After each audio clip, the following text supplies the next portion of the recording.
तो नमस्कार दोस्तों, शुरू करते हैं हम जनरल साइंस के टॉप 25 क्वेश्चंस जो परीक्षा में बार बार पूछे जाते हैं। तो इनको एक बार जरूर देख लें। तो शुरुआत करते हैं। क्वेश्चन नंबर पहला, क्रायोफ्रिजरेशन प्रक्रिया जैवमंडल की विविध जातियों के जनन द्रव्य जर्म प्लाज्म के संरक्षण की प्रक्रियाएं जिसमें तापमान रखा जाता है। तो option number C right, -196 degree Celsius रखा जाता है। साथ में व्याख्या भी है। तो क्रायोप्रिजर्वेशन में विशेष रूप से संकटग्रस्त प्रजातियों के जनन द्रव्य को -196 डिग्री सेल्सियस पर सुरक्षित रख भविष्य में जीव जाति के विकास में प्रयुक्त किया जाता है। क्वेश्चन नंबर दूसरा देखते हैं। अमेजन वर्षा वन जो कि पृथ्वी का फेफड़ा माने जाते हैं क्योंकि पृथ्वी के वायुमंडल की कुल ऑक्सीजन में इनका प्रतिशत योगदान होता है। तो होता है ऑप्शन नंबर ए 20% योगदान कुल ऑक्सीजन में अमेजन वर्षा वन का होता है, इसलिए इन्हें पृथ्वी का फेफड़ा भी कहा जाता है। तो उष्णकटिबंधीय क्षेत्र में उपस्थित अमेजन वर्षा वन जहाँ पादप जंतु एवं कीटों की लगभग 10 मिलियन प्रजातियां पाई जाती हैं, पृथ्वी के वायुमंडल में लगभग 20% ऑक्सीजन का योगदान देते हैं। नेक्स्ट क्वेश्चन देखते हैं। यदि किसी पारिस्थितिकी तंत्र में उत्पादक स्तर पर 10 जूल ऊर्जा उपलब्ध है तो प्राथमिक स्तर पर उपलब्ध उपभोक्ताओं को प्राप्त ऊर्जा की मात्रा होगी। तो ऑप्शन नंबर डी 1 जूल होगी। उष्मागतिकी के द्वितीय नियम के अनुसार जब ऊर्जा एक स्तर से दूसरे स्तर में स्थानांतरित होती है तो ऊर्जा का 90% भाग उष्मा में परिवर्तित हो जाता है। केवल 10% ऊर्जा अगले स्तर में स्थानांतरित होती है। नेक्स्ट क्वेश्चन देखते हैं। सन 1986 में भारत में प्रथम जीवमंडल आरक्षित क्षेत्र बायोस्फीयर रिजर्व स्थापित किया गया था। तो ऑप्शन नंबर बी वह किया गया था नीलगिरी। तमिलनाडु, केरल एवं कर्नाटक के क्षेत्र में उपस्थित नीलगिरी पठार पर जीवमंडल आरक्षित क्षेत्र सन 1986 में स्थापित किया गया था। नेक्स्ट क्वेश्चन देखते हैं। नागजीरा वन्यजीव अभ्यारण्य किस राज्य में? तो यह ऑप्शन नंबर सी महाराष्ट्र में। तो 152.8181 वर्ग किलोमीटर में फैला नागजीरा वन्यजीव अभ्यारण्य महाराष्ट्र के भंडारा एवं गोंदिया जिले में स्थित है, जिसमें मेंढक एवं टोड के विशेष प्रजातियां पाई जाती हैं। नेक्स्ट क्वेश्चन देखते हैं जीव विज्ञान के। तो एक कोशिका भित्ति रहित पादप कोशिका को कहते हैं। तो इसमें ऑप्शन नंबर बी प्रोटोप्लास्ट कहते हैं। नेक्स्ट देखते हैं। पादप कोशिका को विभिन्न एंजाइम्स से उपचारित कर उसकी कोशिका भित्ति हटाई जाती है, शेष बची संरचना प्रोटोप्लास्ट कहलाती है। नेक्स्ट क्वेश्चन देखते हैं। प्रोबायोटिक्स हैं तो ये है ऑप्शन नंबर सी भोजन पूरक जिनमें जीवित सूक्ष्म जीव होते हैं। इसकी व्याख्या दही जैसे खाद्य पदार्थ जिनमें लाभदायक जीवाणु होते हैं प्रोबायोटिक भोजन कहलाते हैं। नेक्स्ट क्वेश्चन देखते हैं। सामयिक विषयों में कार्बनिक कृषि ऑर्गेनिक फार्मिंग का प्रचलन है, इसमें प्रयुक्त प्रक्रिया है।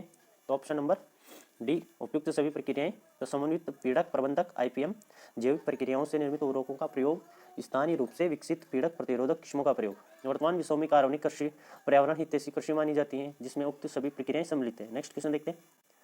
किसी पादप से अपरिपक्व पत्ती का गिरना किस पोषक तत्व की कमी का परिणाम है? तो ऑप्शन नंबर बी वह है फास्फोरस की कमी का परिणाम। तो फास्फोरस की कमी से अपरिपक्व पत्तियां गिरने लगती हैं एवं पुष्पन भी देरी से होता है। नेक्स्ट क्वेश्चन है। स्तनधारियों का कौन सा हार्मोन मूत्र सांद्रता के नियंत्रण से संबंधित है? तो वह है option number A anti diuretic hormone है। तो पिट्यूटरी ग्रंथि द्वारा स्रावित anti diuretic hormone ADH nephrons को मूत्र से पुनः जल अवशोषण को प्रेरित करता है। नेक्स्ट क्वेश्चन देखते हैं। कोविड-19 के उपचार में प्लाज्मा थेरेपी आजकल चर्चा में है, इस थेरेपी में प्रयुक्त प्लाज्मा है तो वह है ऑप्शन नंबर बी लाल रक्त भाग, रक्त का तरल भाग। वो रक्त का तरल भाग प्लाज्मा थेरेपी है। प्लाज्मा रक्त का तरल भाग है जो रक्त का लगभग 55% भाग निर्मित करता है। इसमें 90% जल के अलावा लवण, लिपिड, हार्मोन व प्रोटीन होते हैं। नेक्स्ट क्वेश्चन देखते हैं। यह प्रमाणित करने के लिए कि डीएनए एक आनुवंशिक पदार्थ है, किन वैज्ञानिकों ने P32 एवं S35 समस्थानिकों का प्रयोग किया था? तो क्या था ऑप्शन नंबर डी हर्शे एवं चेज ने। 1952 में अल्फ्रेड हर्शे एवं मार्था चेज ने P32 एवं S35 का प्रयोग करके सिद्ध किया कि डीएनए आनुवंशिक पदार्थ है। नेक्स्ट क्वेश्चन देखते हैं। किस स्थान पर कार्य करने वाले व्यक्तियों को ब्लैक रंग रोग हो जाता है? तो ऑप्शन नंबर सी कोयले की खान में कार्य करने वाले व्यक्तियों को ब्लैक रंग का रोग हो जाता है। कोयला खान में कार्य करने वाले व्यक्तियों के फेफड़ों को प्रभावित करने वाला एक प्रकार का न्यूमोकोनियसिस रोग, जिसमें कोयले की धूल के कारण फेफड़े काले पड़ जाते हैं। नेक्स्ट क्वेश्चन है। एसिटिल सैलिसिलिक एसिड किस औषधि का रासायनिक नाम है? तो वह है ऑप्शन नंबर डी एस्पिरिन का। तो एस्पिरिन जिसका उपयोग दर्द निवारक, ज्वर शामक एवं सूजन निरोधी दवा के रूप में प्रयुक्त किया जाता है का रासायनिक नाम एसिटिल सैलिसिलिक अम्ल है। नेक्स्ट क्वेश्चन देखते हैं। किसी भोजन को अत्यधिक पकाना एवं पके हुए खाद्य तेल का बार बार प्रयोग अवांछनीय माना जाता है क्योंकि ऑप्शन नंबर बी राइट है बेंजपायरिन जैसे कार्सिनोजेनिक पदार्थ उत्पन्न होते हैं। तो भोजन एवं खाद्य तेल को बार बार गर्म करने पर बेंजपायरिन जैसे पॉलीसाइक्लिक एरोमेटिक हाइड्रोकार्बन उत्पन्न होते हैं जो कि कैंसर कारक कार्सिनोजेनिक होते हैं। नेक्स्ट क्वेश्चन देखते हैं। टॉर्च लाइट इलेक्ट्रिक शॉवर जैसे उपकरणों में प्रयुक्त चार्जेबल बैटरियों में इलेक्ट्रोड का कार्य निम्नलिखित में से किन पदार्थों का जोड़ा करता है? तो ऑप्शन नंबर ए जिंक एवं कार्बन का करता है। जिंक एवं कार्बन का प्रयोग चार्जेबल बैटरी के इलेक्ट्रोड बनाने में किया जाता है। नेक्स्ट क्वेश्चन देखते हैं, क्यूरी बिंदु तापमान पर निम्नलिखित में से क्या होता है? तो होता है ऑप्शन नंबर डी, धातु का चुंबकीय गुण समाप्त हो जाता है। तो क्यूरी ताप या क्यूरी बिंदु वह ताप है जिस पर किसी पदार्थ का स्थायी चुंबकत्व समाप्त हो जाता है, केवल प्रेरित चुंबकत्व शेष रहता है। लोहे का क्यूरी ताप 1043 क्या होता है?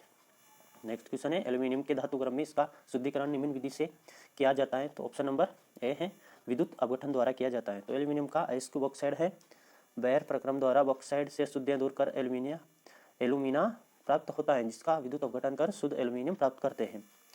कोरोना काल में तापमान मापने में प्रचलित तापमापी जो शरीर के संपर्क में आए बिना तापमान बता देते हैं, किस तकनीकी का प्रयोग करते हैं? तो ऑप्शन नंबर बी, इंफ्रारेड तकनीक का प्रयोग करते हैं। जो इंपॉर्टेंट क्वेश्चन है, स्पर्श रहित थर्मामीटर में इंफ्रारेड तरंगों का प्रयोग होता है, टीवी के रिमोट की भांति।